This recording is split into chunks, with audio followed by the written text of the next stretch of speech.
The Black church's focus is not on building families. The church is keeping Black women single. It's about keeping women single, comfortable, independent. The church is not trying to keep Black women single. Society is. Just look at the numbers. The church is 70 to 80% single women. Yet the pastor want to sell these women this fairy tale, telling them that your Boaz is coming. Keep waiting, knowing good and well that there isn't any single men in the congregation. And what's happening is too much of the world is being allowed in the church.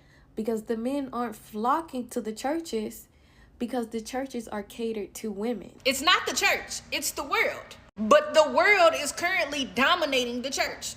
The sermons shame men and pamper women. The programs be women brunches, women conferences, women's night.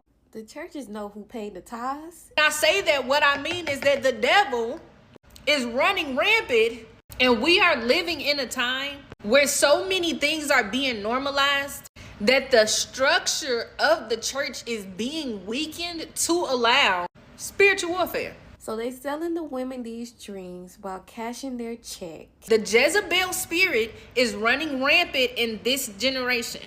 I am 24 years old.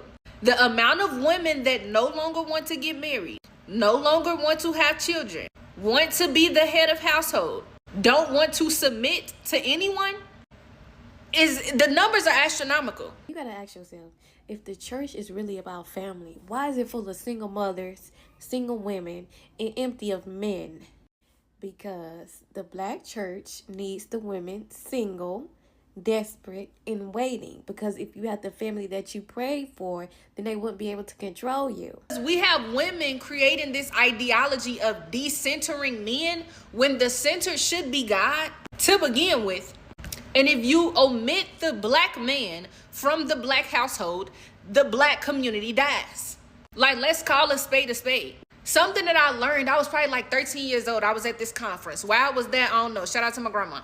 And this woman, she said something and it stuck with me. She said, if you want to know if something is wrong, ask yourself, if everyone was to do it, would humanity still be able to go on? So I'm going to ask you a question. If every Black woman decided that a Black man wasn't needed, that children were not needed, that family were not needed, what would happen? Now, this is not for me to say that everyone has to be married and everyone has to have children. That's not what I'm saying. It's just that the numbers, the way that it's going, it's like, okay, if you have a call to abstinence over your life, cool. Celibacy, whatever the case may be, if you're meant to be alone, there's nothing wrong with that. But the same women who don't want a man in the house wants a man in their bed.